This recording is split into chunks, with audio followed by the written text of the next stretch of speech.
Bismillahirrahmanirrahim. Assalamualaikum warahmatullahi wabarakatuh. Teman-teman, di sini saya ingin membahas sedikit tentang mengapa kita harus taat kepada pemerintah. Mengapa kita harus taat kepada pemerintah? Karena ini adalah usul, ini adalah prinsip Ahlussunnah wal Jamaah. Ini adalah pembeda Ahlussunnah wal Jamaah dengan mereka para Khawarij, mereka para pemberontak, yang mana mereka selalu mengkritik pemerintah, mereka selalu memberontak, mereka selalu membenturkan elemen pemerintah dengan elemen masyarakat, yang mana dengan benturan ini akan terjadi suatu mudarat yang lebih besar. Karena kita dalam beragama harus kita harus taat kepada pemerintah dalam hal yang ma'ruf. Jadi ketika pemerintah menyuruh kita untuk bermaksiat, ya kita tidak mengikutinya, kita mengingkarinya. Seperti halnya pada zaman sahabat, pada masa Khalifah Abu Bakar, Abu Bakar ingin memerangi mereka yang memisahkan antara salat dan zakat, dan hal ini dan Umar tidak setuju dengan pendapat Abu Bakar. Kemudian Umar tabayun kepada Abu Bakar, dan alhamdulillah ternyata Umar setuju dengan pendapat Abu Bakar. Sama dengan saat ini, ketika kita tidak kebijakan pemerintah tidak sesuai dengan keinginan kita, ya kita wajib sabar, karena pemerintah kita bukanlah malaikat, pemerintah kita bukanlah nabi yang maksum. Seperti itu.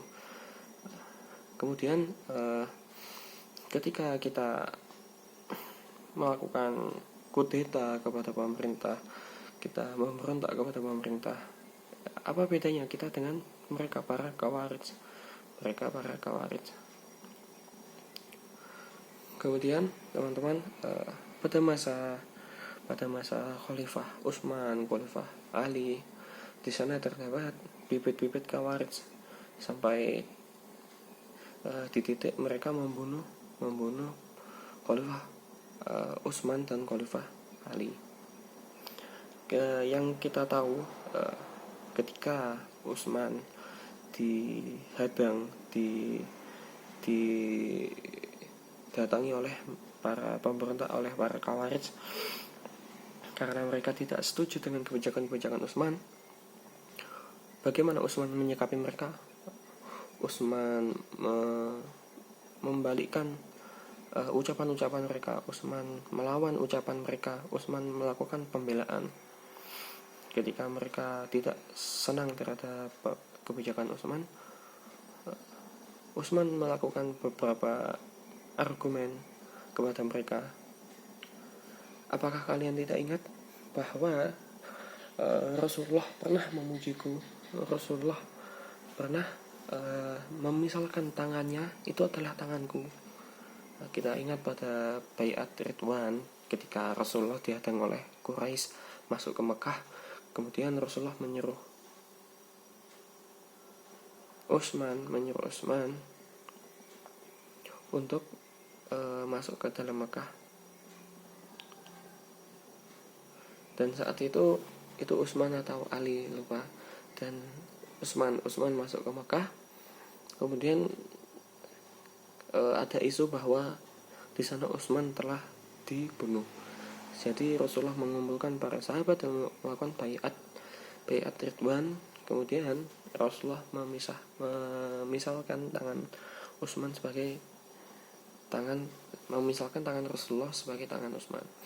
Dan bantahan Utsman yang lain kepada mereka para pemberontak, yaitu tentang ketika Rasulullah bersama para sahabat di Gunung Hira, dan saat itu Gunung Hira bergetar, saat itu Gunung Hira guncang, dan Rasulullah berkata, diamlah wahai Hira, karena tidaklah di atasmu ini adalah seorang nabi, orang yang siddiq,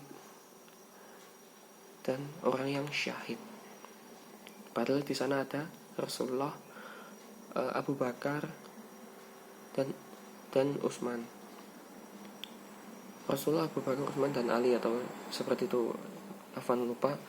Jadi ini adalah prestasi-prestasi yang mereka para kawaris putar balikan fakta. Seperti zaman sekarang, kita melihat banyak prestasi-prestasi pemerintah yang diputar balikan faktanya oleh para pemberontak, oleh para kawaris. Seakan-akan prestasi tersebut menjadi aib bagi para pemerintah. Jadi kita teman-teman wajib kita terus belajar bagaimana, seperti kata Ali bin Abi Thalib, apa yang telah terjadi pada zaman sahabat, apa yang telah terjadi pada zaman dahulu, dan bagaimana para salaf menyikapinya, kita harus menggunakannya pada zaman sekarang. Dan itu akan terjadi juga pada zaman sekarang. Cuma yang beda hanya tokoh-tokohnya. Misalkan yang provokatif seperti Abdullah bin Sabah al-Yahudi yang mengkompori para muslim, para mukmin untuk beramar ma'ruf nahi mungkar dengan cara mengkritik pemerintah. Itu yang dilakukan oleh Abdullah bin Sabah al-Yahudi. Dan apakah kita ingin mengikuti salaf-salaf yang seperti itu? Pastinya tidak. Jadi ketika kita memberontak, kita mengkudeta, kita berdemo kepada pemerintah, bukan maslahat yang didapat, akan tapi mudarat yang lebih besar pastinya. Karena Rasul menyuruh untuk, Islam itu agama yang mudah.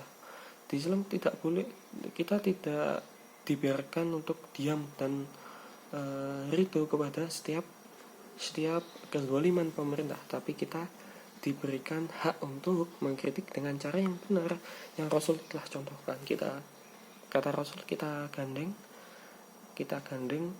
para pemimpin, kita pegang tangannya, kemudian kita ajak berbicara empat mata.